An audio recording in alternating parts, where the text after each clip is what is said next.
Hello friends, welcome to my channel. My name is Malkiat and today I'm starting a brand new series called Python for DevOps Engineer. So if you are working in DevOps or automation, you have probably come across Python scripts in CI/CD pipelines or cloud automation or in infrastructure tool. But sometimes when you open a Python project, it just looks confusing, right? So don't worry, today I will show you simple step-by-step workflow to understand any Python code base quickly and confidently. So let's start with the quick question.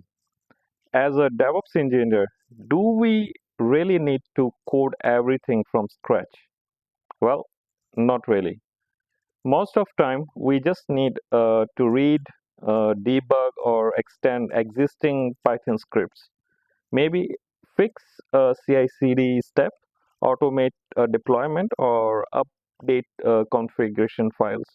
So that's why it's super important to know how to understand someone else's Python code. All right, let's jump into my Python code understanding workflow, specially made for DevOps engineers. Find the starting point. So first try to look for files like main.py, app.py, or this the underscore underscore main underscore underscore dot py, and that's usually where the program starts. So if it's a package, check the setup.py or pyproject.toml for entry points. Second thing, map the folder structure. So just skim the folder like a source or module for the main logic. There is a test for testing. There is a utils for help the scripts and config uh, for the settings. So get the big picture first. Don't dive too deep yet. And next is scheme classes and functions. So read class names and doc strings. For example, you see the class user manager, and under the doc strings it handles user's account. So you don't have to read the whole logic, just understand the purpose. So follow the flow. Pick one main function and trace what it calls. So see what inputs it takes and what it returns. It's like a tracing logs. So just follow the chain. Understand the inheritance. So if there are classes, check the parent first, then see what the child adds or overrides. So this helps you quickly see how the behavior changes. And then run the debug. So don't be afraid to run the code, add simple print and statements or use the Python debugger. So something like a Python dash mpbd main.py. So this will help you understand what actually happening at the runtime. Validation and automation tools. So write the mini tests. Even if you don't understand everything, write small tests and dummy inputs. So you will learn the behavior while increasing test coverage. So use the tools like PyTest. It's quick and easy. Then use the tools that helps you.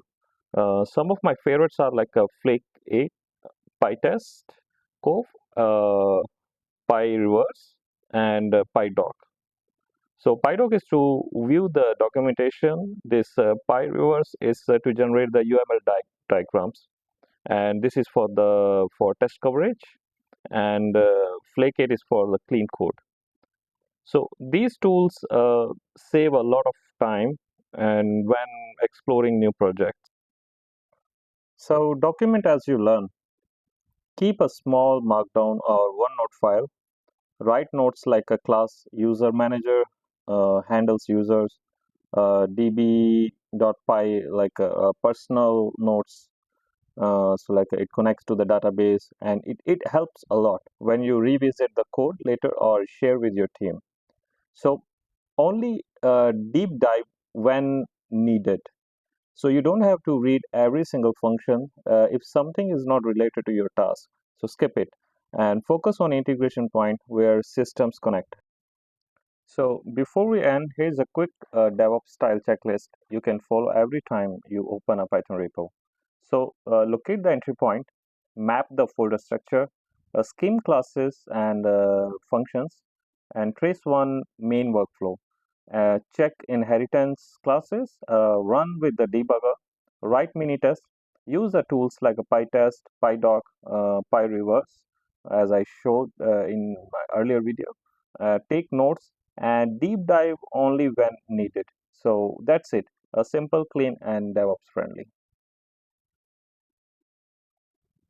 So that's your beginner guide on how to understand Python code like a DevOps engineer. In my next video, I will show you how to set up a Python DevOps environment, including the PyTest, Flake-it, and a coverage tool. So stay tuned. So if you found this helpful, don't forget to like, subscribe, and comment below.